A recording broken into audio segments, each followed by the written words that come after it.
pagi, Shalom Aleichem. Nama saya Paulus Ujang.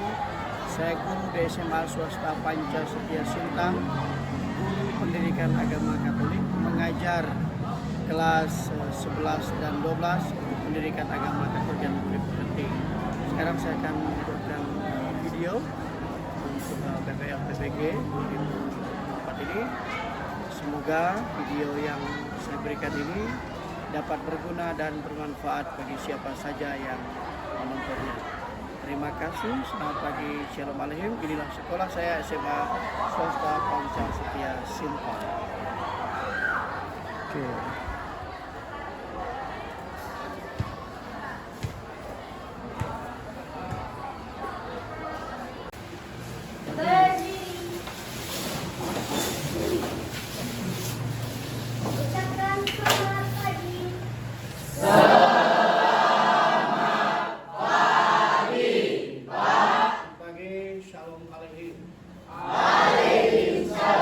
Apa kabar? Luar biasa. Yes, yes, yes. Yakin esok sukses. Apa kabar? Luar biasa. Tetap semangat, terus membawa. Wow. Siswa cerdas? Saya pikir, saya rasa, saya bisa. Siswa cerdas?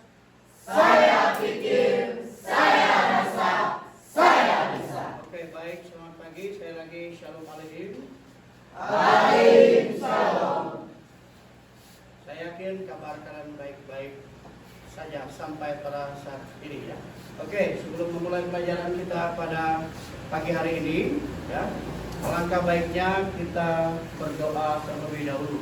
Untuk doa pembukaan saya minta kepada Anastasia Kasih untuk membawakan kita dalam doa pembukaan.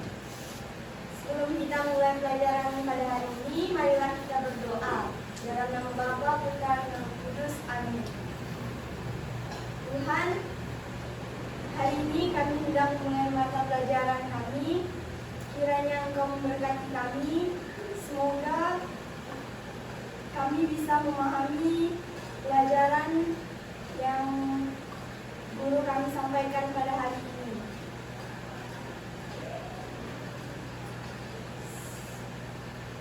Semoga kami bisa memahami pelajaran pada hari ini demi Kristus Tuhan dan Pengasala kami.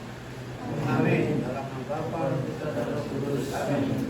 Terima kasih Anastasia Kasih sudah memimpin kita dalam doa. Oke, sekali lagi silakan duduk. Saya akan cek kehadiran kita di kelas ini. Aquilina Dias, Albertus Joel, Alvina Eva, Anastasia Kasih, Angela Florentina, Aping Wijaya, Arga Dipang, Charles, Christian Sandi, Clara, Cornelia Sanau, April Warren, Filippo, Winda, Endro, Jenny, Joel, Jonathan, Julius Syukur, Lana, Leni, Dirlo, Marceli, Mercy, Michael Agus, Napi Kurnawan ikut ini ya, lomba melukis antara satu ini. Pauline Kue ikut lomba debat bahasa Inggris. Rehandri Julian, Satria, Seno, Sueni sakit ya. Nanti siang kita kunjungi ke rumahnya. Teresia Nasila, Valentino Alexander Laju, Tika, Yoris. Oke, baik, terima kasih. Materi kita pada hari ini, saya mau bertanya terlebih dahulu. Saya mau cek sejauh mana pemahaman kalian pada materi ini. Yang pertama, apa itu gereja? Siapa menjawab? Oke, silakan. Seno. Gereja adalah bangunan fisik, tempat atau umat Kristen berkumpul untuk ibadah. Dan gereja juga tidak merujuk pada bangunan. Gereja juga adalah kumpulan umat Kristiani yang percaya kepada Yesus Kristus. Oke, bukan yang yang kedua ya. apa yang kamu ketahui tentang gereja? Silakan, siapa mau jawab? Oke.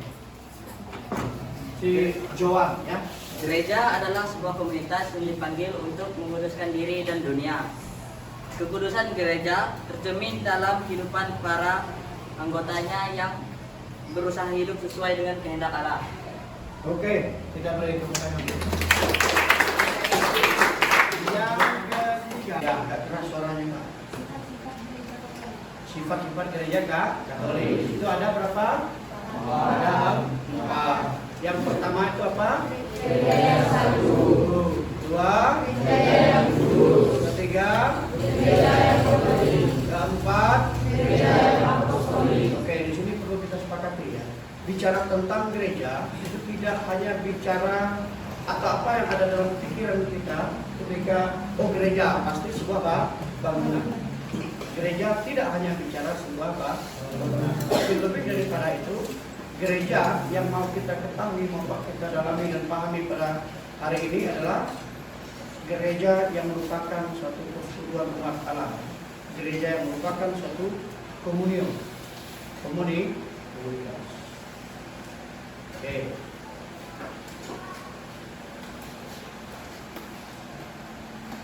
Silakan kalian amati gambar yang ada di depan.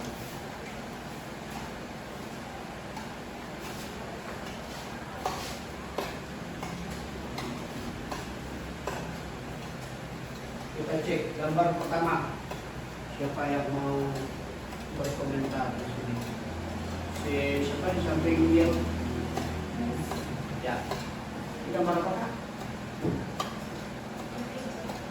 Gereja. Ini gambar secara keseluruhan gambar apa? Bangunan.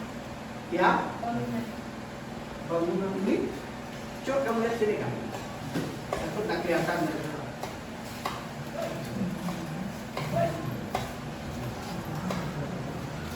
Depan.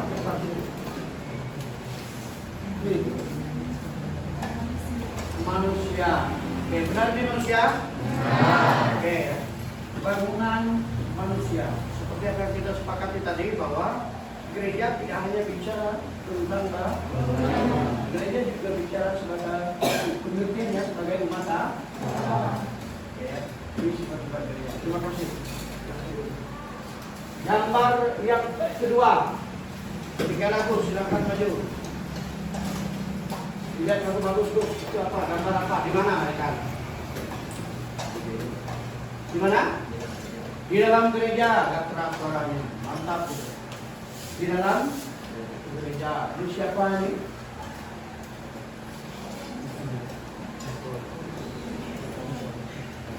Para imam, para pastor. Ini siapa? Umat. Ya. Dari kedua gambar ini, apakah ada yang kurang paham? Ada yang mau ditanyakan? Tidak ada. Silakan dulu. Gambar berikutnya. Kita akan maju kita. Atau mau kelihatan nggak dari situ? Kelihatan ini. Kelihatan juga? Ini apa? Bangunan gereja. Ini apa? Kelihatan nggak? Manusia. Manusia, sebuah komunitas orang beriman. Ini apa? Kelihatan nggak dari situ kan? Kalau dari sini maju. Ini kan?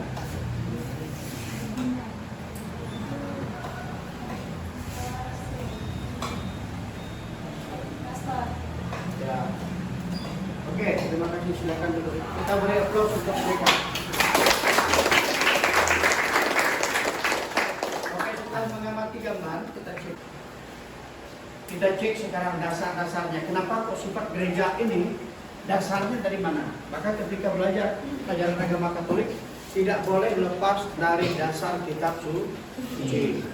Oke, silakan siapa Christian Sandi menjadi pastor. Silakan ya. Baca teks Alkitab berikut Efesus 4 ayat 4 sampai 6. Kita kami baca. Silakan Bang.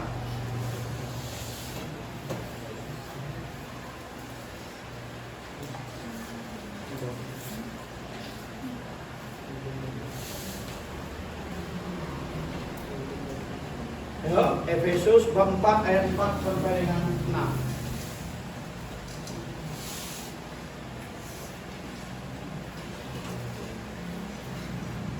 Galatia, Efesus, Filipi, Kolose.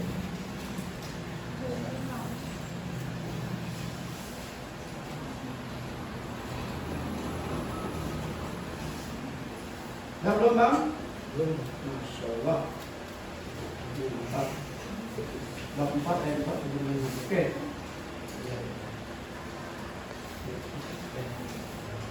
Dah? Eva silakan bacakan.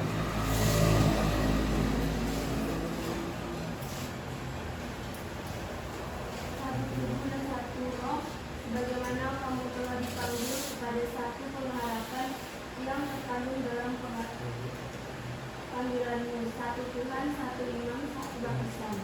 Ya. Satu Allah dan Bapa dari semua, Allah yang di atas semua dan oleh semua dan di dalam semua. Oke, terima kasih ya. Satu apa tadi, Pak?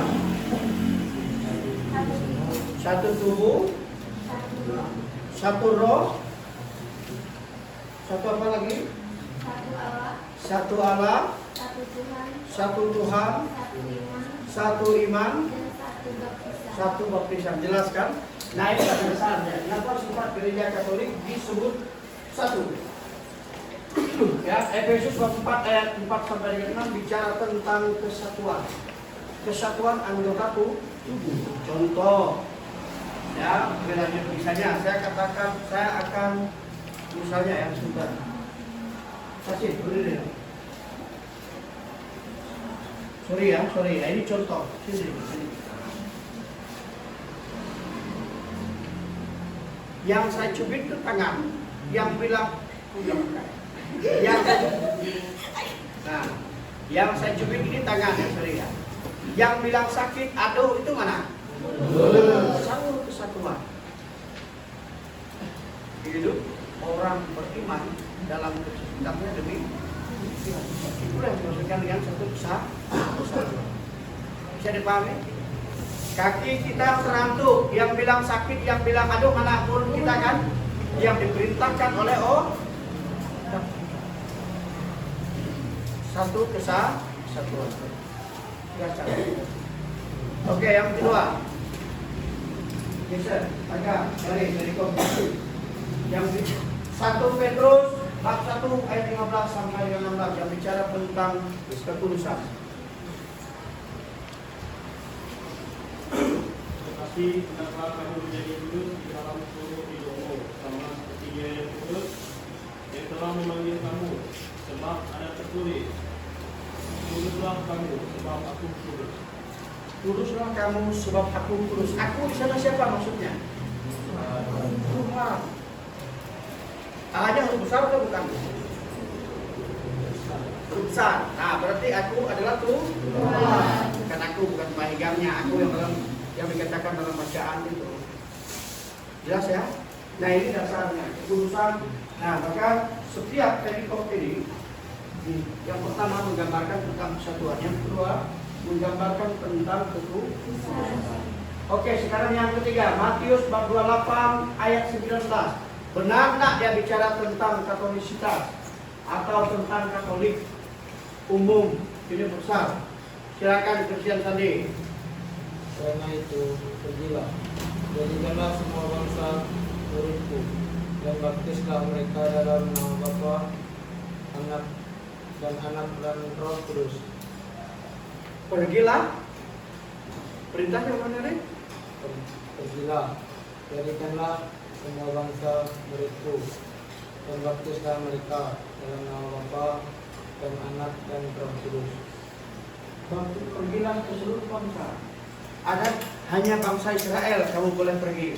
Hanya bangsa A misalnya, hanya bangsa B, enggak kan? Pergilah ke seluruh bangsa.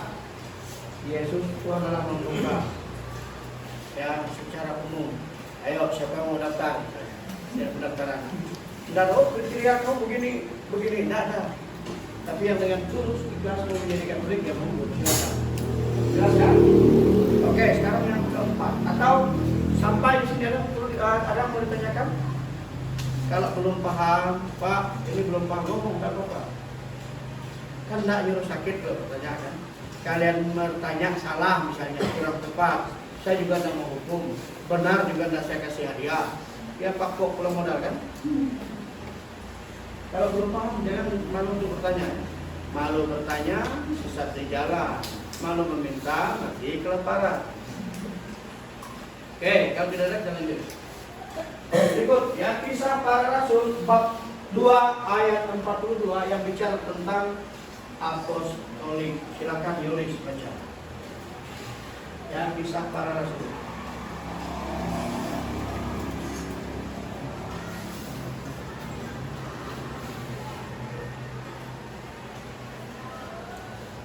Kisah Para Rasul bab 2 ayat 42.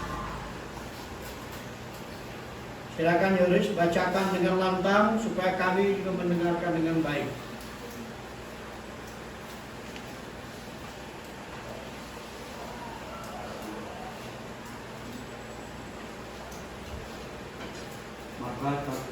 Maka ketakutanlah mereka semua.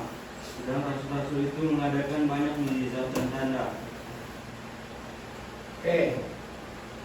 Apostolik ya, gereja didirikan atas dasar para rasul. Yesus sebagai batu penjuru. Oke, dari keempat ini kita cek. Sekarang setelah mendalami materi ini, saya minta kalian untuk ya meregangkan otot-otot yang kaku dan keras itu. Kita bernyanyi bersama. Nanti ikuti kata-katanya ya. Judul lagunya di sini ada cinta. Semua ikuti dengan tulus dan ikhlas tanpa ada paksaan dari roh apapun. Ya. Silakan berdiri.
Oke, setelah menjalani materi, silakan saya minta buat 4 kelompok dari sini. Kelompok 1, 2, 3, dan 4. Ya. Yang kedua kelompok, oke, yang kedua kelompok 1 silakan di sini. Sudah kita tentukan kembali. Silakan di sini. Oke. Kelompok 1 mulai dari Angela di sini.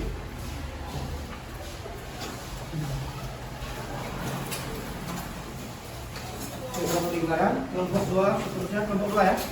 Kelompok 2 di sini. Kelompok 3 di sini. Kelompok 3. Coba kelompok coba. Nana.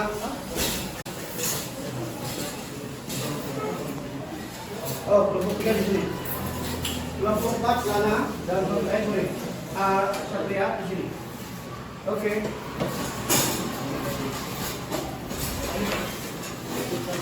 Pertanyaannya ditulis dulu ya.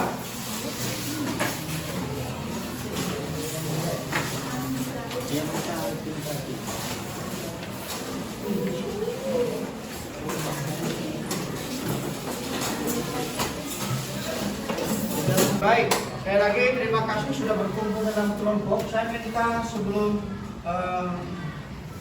saya menyimpulkan materi ini, saya minta silakan kelompok 1, 2, 3, 4 yang sudah dibagi dalam kelompok. Saya minta ketua kelompok perwakilannya untuk menyampaikan kesimpulan dari materi yang kalian dapatkan hari ini. Silakan kelompok 1. Kesimpulan, gereja adalah persekutuan orang percaya yang dipersatukan oleh iman kepada Yesus Kristus sebagai Tuhan dan Juru Selamat. Kesatuan gereja ini didasarkan pada kesatuan Tritunggal, Maha Kudus dan diwujudkan melalui Roh Kudus. Oke, kita beri tepuk tangan untuk kelompok 1. Kelompok 2 memberikan kesimpulan. Setelah mempelajari materi ini, kami menyimpulkan bahwa gereja awalnya kami hanya melihat gereja sebagai tempat ibadah, namun sekarang kami menyadari bahwa gereja adalah sebuah komunitas yang hidup dan dinamis, tempat di mana kita dapat tumbuh dalam iman dan saling mendukung satu sama lain. Oke, kami kesimpulan. Kelompok dengar ya, tadi pernyataan kelompok 1 dan 2 ya. Oke, kelompok 3 silakan. Silakan berdiri Kak, agak keras suaranya supaya yang lain mendengarkan. Setelah kami mempelajari materi dari sifat-sifat gereja, gereja sebagai tubuh Kristus yang Katolik universal atau universal. Maksud yakni gereja bersifat universal atau Katolik, artinya gereja hadir di seluruh dunia dan terbuka bagi semua orang tanpa membedakan suku, bangsa atau budaya. Oke, yang terakhir sekarang kesimpulan ya, kesimpulan oleh kelompok 4 kita dengarkan dengan baik. Silakan. Ini kelompok kami menyimpulkan gereja sebagai sakramen keselamatan. Maksudnya adalah gereja sebagai tanda kehadiran Allah di dunia. Melalui sakramen-sakramen Allah memberikan rahmat-Nya kepada umat manusia. Oke, terima kasih. Sekali lagi tepuk tangan untuk kita semua.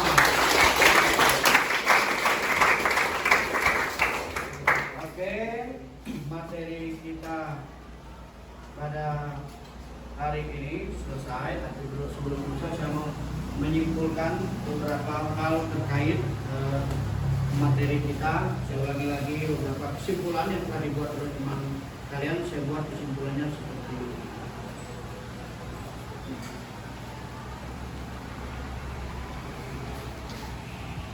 Oke ya, tadi Jonathan Agnara katakan gereja Agnara ya.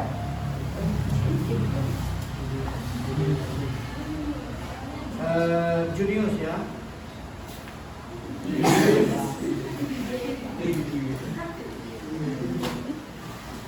Gereja adalah persekutuan orang percaya yang dipersatukan oleh iman kepada Yesus Kristus sebagai Tuhan dan Juru Selamat. Kesatuan gereja ini didasarkan pada kesatuan Tritunggal. Dan demikian kan tadi kan? Tritunggal Maha Kudus dan diwujudkan melalui Roh Kudus. Jonathan katakan bahwa gereja adalah komunitas yang dipanggil untuk menguduskan diri dan dunia. Kekudusan gereja tercermin dalam kehidupan para anggotanya yang berusaha hidup sesuai dengan kehendak Allah. Kelompok Sila katakan, yang pertama tadi kelompok Junius, kedua kelompok Jonathan, ketiga kelompok Sila. Kelompok Sila mengatakan bahwa gereja sebagai tubuh Kristus yang Katolik universal. Maksudnya adalah gereja bersifat universal, umum. Gereja hadir di seluruh dunia dan terbuka bagi semua orang tanpa membedakan suku, bangsa, dan budaya. Keempat, dari kelompok Satria mengatakan gereja sebagai sakramen keselamatan. Maksudnya adalah gereja tanda kehadiran Allah di dunia. Melalui sakramen-sakramen, Allah memberikan rahmat-Nya kepada umat manusia. Oke. Ada yang mau ditanyakan? Materi sudah selesai. Ada yang mau ditanyakan? Materi kita minggu depan adalah apa? Tugas-tugas gereja. Oke, sebelum menutup pelajaran ini, saya mau kita semua untuk merefleksikan, melihat pertanyaan yang ada di depan sebagai bentuk refleksi terakhir. Sebagai tubuh Kristus, setelah mempelajari materi ini, ya, yang kedua, apakah saya merasa terinspirasi untuk lebih aktif terlibat dalam kegiatan gereja setelah mempelajari sifat-sifatnya? Ya, contoh doa lingkungan dan lain-lain begitu. Ya. Apakah saya yakin bahwa sifat-sifat gereja yang telah kita pelajari relevan dengan kehidupan sehari-hari saya? Silakan saya kasih waktu kalian 3 menit untuk menulis.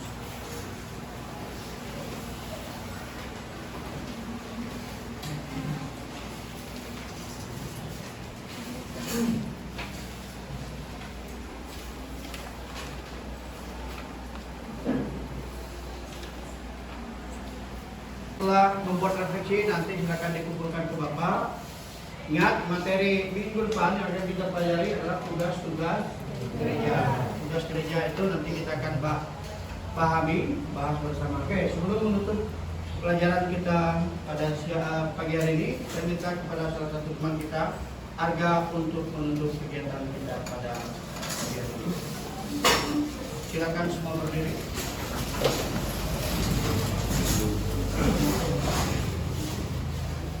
Jadi sebelum kita menutup kegiatan kita pada hari ini adalah kita ambil sikap untuk berdoa.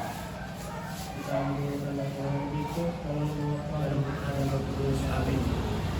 Allah Bapa Tunggal Maha Kudus, Bapa Putra dan Roh Kudus.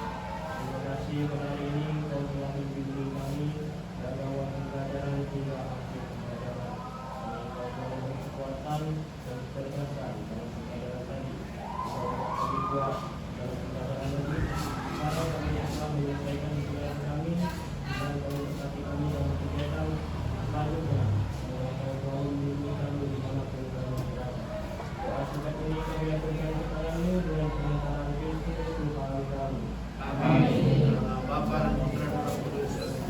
Oke, sekali lagi terima kasih. Selamat pagi. Shalom alaikum. Waalaikumsalam. Apa kabar? Luar